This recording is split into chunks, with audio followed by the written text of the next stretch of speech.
Manekena i uskoro našeg kandidata za najlepšeg muškarca, Stefana Kolarskog, sreli smo ne kako se ogleda niti vežba, već kako tokom jednog sunčanog dana pere svoj automobil. Kada nas je ugledao domaćinski, nas je pozvao na druženje u njegov porodični dom. Početak, dobrodošli u moj porodičan dom. Ja ovdje inače provodim malo vremena, pošto živim u svom sopstvenom stanu, pa dođem ovdje, eto, ponekad kad je lepo vreme, danas je lepo vreme, pa sam bio u dvorištu malo oko automobila i eto, dobrodošli. Mama Dragana više nego ponosna na svoje dva uspešna sina, manekena Stefana i ekonomistu Dragana. Naravno. Obojica uspešna, svako u svojoj branši, naravno. Ja kažem, to roditelj može samo da bude toliko ponosan.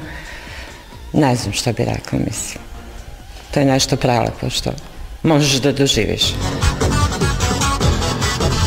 Imali smo želju da popričamo i sa bratom Draganom, ali on na našu žalost, ali na njegovu sreću žurio na ručak koji se ne propušta kod svoje tetke. S obzirom na to da će uskoro da usledi izbor za mistera sveta, nismo mogli, a da sa našim predstavnikom ne porazgovaramo na tu temu. Da, ja ove godine u novembru idem na izbor za mistera Manhunt International.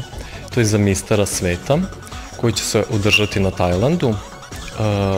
Eto, mene je prošlogodišnji mister Srbije Milovan Đurović odabrao da ja predstavljam Srbiju. Mislim, predložio me organizaciji i oni su prihvatili i eto, odabrali su mene. Poslaće mi sve što je potrebno oko dokumenta, papira, vizu, sve. Na meni je samo da obezbedim sebi avionsku kartu i 2 nedelje, 14 dana traje pripreme za izbor i onda je finalno večer.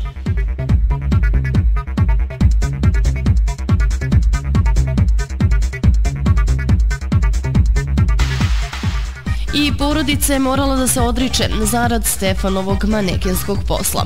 Ipak on je bio toliko uporan da uspe da oni nisu imali izbora. Pa vidite, to je bilo malo naporno zato što mi radimo privatni posao. Međutim, Stefan je dete koje je jako uporno, znači on je ono, ako kaže moramo to da uradimo, to se mora uraditi, znači svega se odričeš i radiš ono što želi, naravno.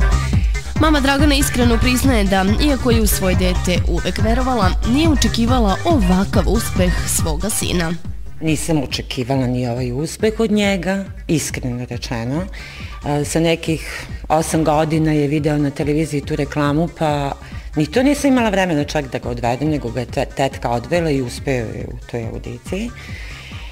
Posle je bio Hotel Hyatt, pa Intercontinental. Sve smo to, ajde, pustit ćemo ga, odustaće verovatno, jer dosta je to naporan posao, međutim on je nastavio.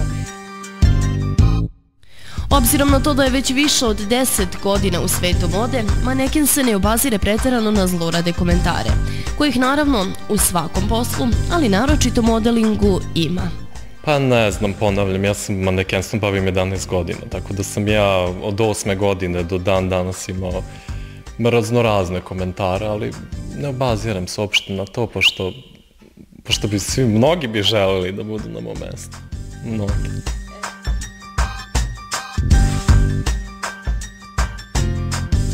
Stefan verovatno kod kuće ima više obaveza oko spremanja i kuvanja. Ovakvih poslova se u porodičnoj kući ne dotiče. Pa Stefan je jako dobro dete, ne kažem da ima vremena, za to nema vremena. Znači, u kuću dođe kod nas u 2-3 dana jednom i onda ne možeš ni očekivati da ti nešto pomogne. Mada su obojica dobri i jako dobra deca, bilo što da mi treba da se obavi nešto drugo, to odrade. Ali što se tiče kućnih poslova, tu baš nemam neke pomoći. I tako.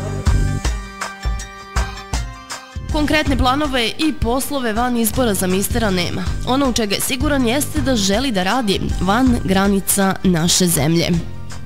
Da.